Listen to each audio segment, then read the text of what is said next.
Good morning, everybody. We got something exciting for you today. And on today's edition of Resin News, I don't know what happened to that series, but we've got one thing. It's only one thing. This is the newest Kingdom Come Deliverance update.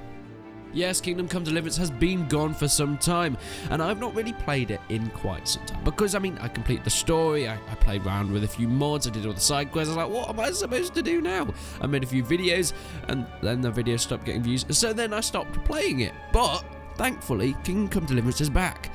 And the reason it's back in a big way is because they have now officially released the Kingdom Come Deliverance modding tools. Quickly before I get into the video, make sure you check the links out into the description to go into Aniba Games. You can get some great deals on pretty much any game. Kingdom Come Deliverance is £17 and it's like 40 quid on Steam, so it's sort of a no-brainer. All the Total War games, pretty much any Steam games, but not even just Steam games. Any platform, Xbox, PS4, whatever. You can click the links in the description and support the channel. Mountain Blade, the full collection is like £3 and that's got everything in, so you might as well. Make sure you go and use code RESONANT to get a 3% discount. Links in the description, and if you register now, which you don't have to, but you can, you also get another euro off it. So that's something you can do if you have the time and want to support the channel. But what do the modding tools include? We all know, we've all been looking forward to this moment because it's all been the point where we can finally say this game will not die, this game will come back, and I can't wait to see the amount of mods that are going to be brought out. But what can we expect from these modding tools, and if you are a modder, what do you have to play around with? Well, first you have Scout. Now, this is used for basic tech sort of things, creating quests, storylines, everything that you can really expect in the game in terms of story-based experiences. Now, I myself have very little history with modding, so I'm sure that a lot of people can look into this a lot more. I'll leave a link in the description to the official video if you guys want to go and check it out, but there'll be stuff on the screen now that you can look at and see. But using Scout, we're able to create actual more story experiences. It doesn't matter if you're making a complete overhaul or just adding to the vanilla game, you're still able to create a new quest, you're able to create new storylines and possibly new characters, but we'll get onto that a little bit later, in order to expand your Kingdom Come Deliverance gameplay and story. This moves us on to the AI editor. This editor is for scripting AI brains and behavioral trees. Now this fits in perfectly with Scout because it means once you've created your quests, you can now put NPCs and you can plop them around the map.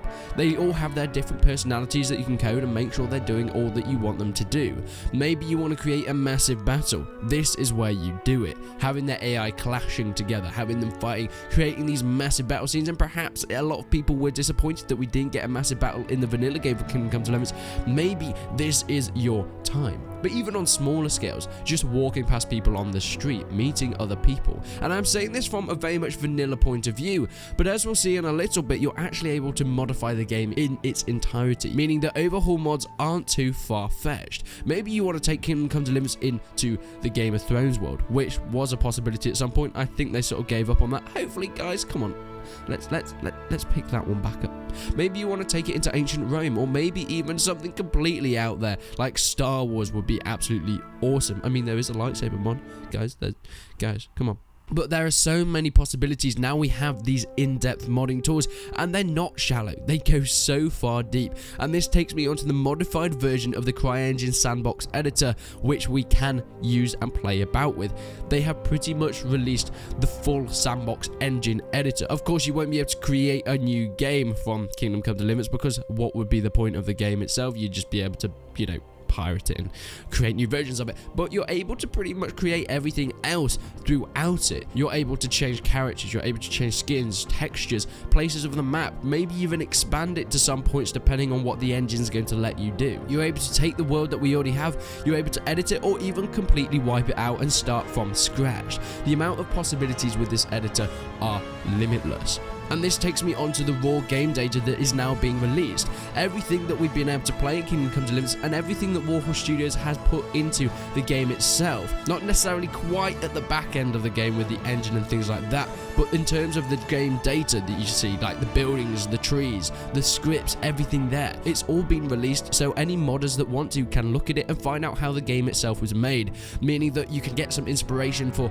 completely reworking and making your new storylines or your new Kingdom Kingdom Come Deliverance versions, or you can even just edit it, maybe make it slightly different, keep the same map, keep a lot of the same characters, maybe just add some characters in along the way as you expand the story and you expand different parts that you can play with. There's so many different side quests and storyline missions that you're going to able to implement with these editors and with the raw game data using to guide you through it.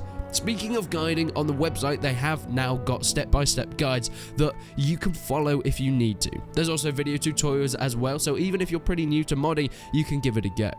I can't wait to see what type of mods that people can bring to this game. Whether it's complete overhauls or just storyline expansions, we've seen a lot of bug fixes mods and there's been very basic mods out at the time, but now it is time for the official modding tools to be released. There'll be a link in the description if you want to go and download it, and it is incredible. Thank you so much for watching, guys. Thank you for putting up with the lack of Kingdom Come Deliverance stuff, but hopefully if some great mods come out, hopefully some great videos will come out of it. So make sure you subscribe to the channel for that sort of thing, but until then, I will see you in the next one.